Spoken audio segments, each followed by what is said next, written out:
Today we're looking at the 250 km/h intercity train that can drive itself.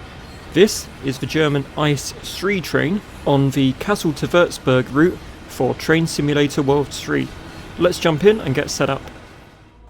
Cab setup is fairly straightforward, so first we'll just flick that reverser forwards and unlock the doors to let the passengers on. If we head down to the cupboard that's by the driver's seat, and we will turn the light on in a minute by the way, what we'll do is we'll switch the LZB isolation switch on. We'll leave PZB isolated as well as CIFA. CIFA's just like a driver awareness system, and you're honestly not in PZB blocks long enough on this route to warrant learning it because it's incredibly complicated. So we'll set up AFB, which is the automatic speed regulation. If we go into the MFD and press these buttons and then move the AFB lever all the way forwards, this will set us up for the train to regulate its own speed once we're in the LZB blocks. We're starting this scenario at Wurzburg, which is a PZB area, so we're going to lock the train doors, and once we're ready to go we will set off. So in the small PZB blocks on this route, essentially all you have to do is keep the train within the speed limit that's posted both at the line side and on the HUD. So you do that manually essentially by regulating the throttle to just stay below that speed limit. When we enter the LZB signalling area, a target speed will appear on the speedometer in front of us. At this point we can just move the throttle fully forward and the train will automatically regulate its speed to the target speed that's shown on the screen. When the target speed increases, the train will automatically increase its speed to match.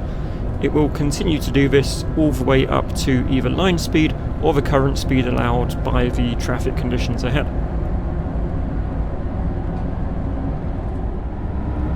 And we can see here the train is now accelerating to 200 km/h, which is the maximum line speed in this timetable scenario.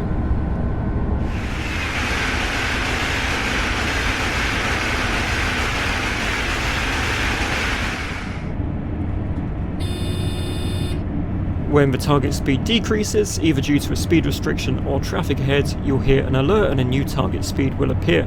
The distance to that new target speed is displayed on the left of the speedometer in meters, so it's just gone from 4,000 and is slowly decreasing as we get closer to that restriction. Shortly afterwards, a G will appear on the speedometer. When this appears, we can expect a braking curve shortly after. As the train reaches the braking curve, it will automatically begin to use the brakes to decelerate to the new target speed, so the idea is that it hits the target speed at the exact point that the restriction starts. Throughout the journey, the train will continue to decelerate and accelerate again based on the target speeds, and it will do this completely by itself.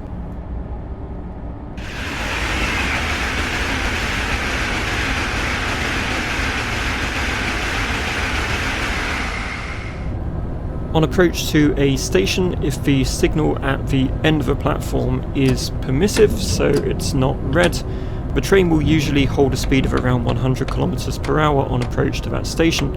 So all you then have to do is to idle the throttle, apply the brakes, and bring the train to a manual stop in the platform, as we're doing here.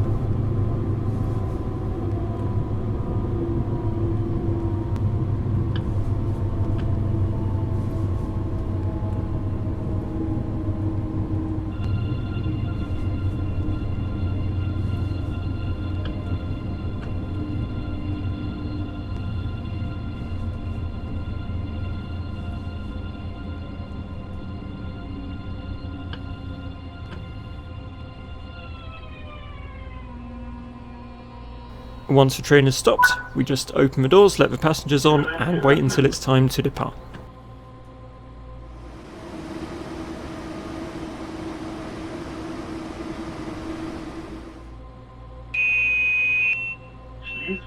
At departure, just lock the doors, and we'll now move the brakes to the off position and will increase the throttle to maximum as we're in LZB signalling, so the train will now automatically accelerate up to 100 kilometers per hour, which is the target speed, and manage its speed beyond that. When approaching a platform with a restrictive aspect at the end of it, so a red, you'll see a 0 appear on the speed target display. The train will now automatically slow itself down to be able to stop by that restrictive signal, which is at the end of the platform. So essentially the train will bring itself to a stop in the platform at the correct position. Technically AFB isn't automatic train operation, but in scenarios like this it can essentially be used as that. So what we're about to see here is a completely automatic stop at the platform.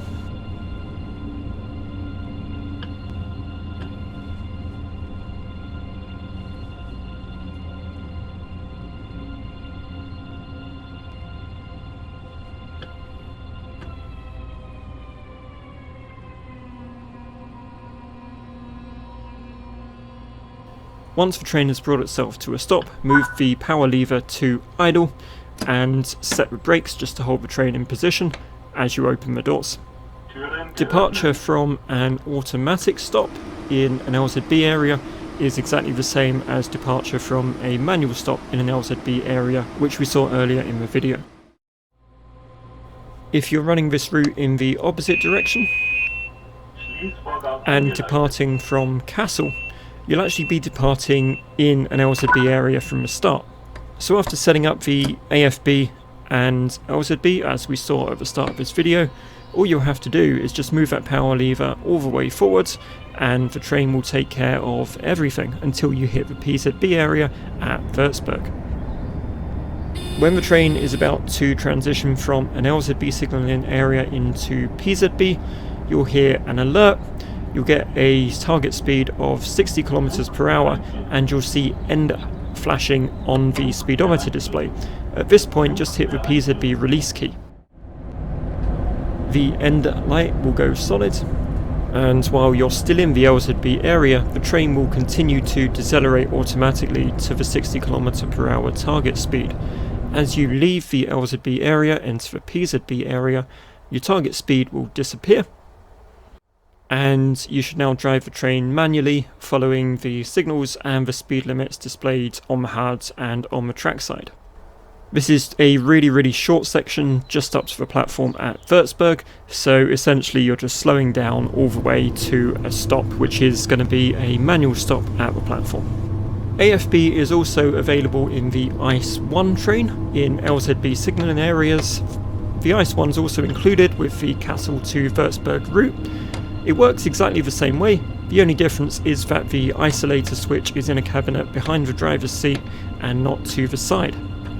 AFB is also available in the LZB signalling areas on the Köln to Aachen route, although the LZB section on that route is really short and it's mostly PZB, so you'll likely want to learn PZB before driving that route.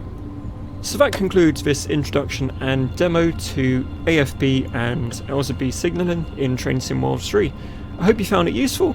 If you did, please drop a like. Feel free to subscribe as I make all kinds of simulation content fairly regularly. Also, apologies for the small lags throughout this video. I was recording this on my Xbox Series S and the DVR is not the greatest. Take care, and I'll see you next time.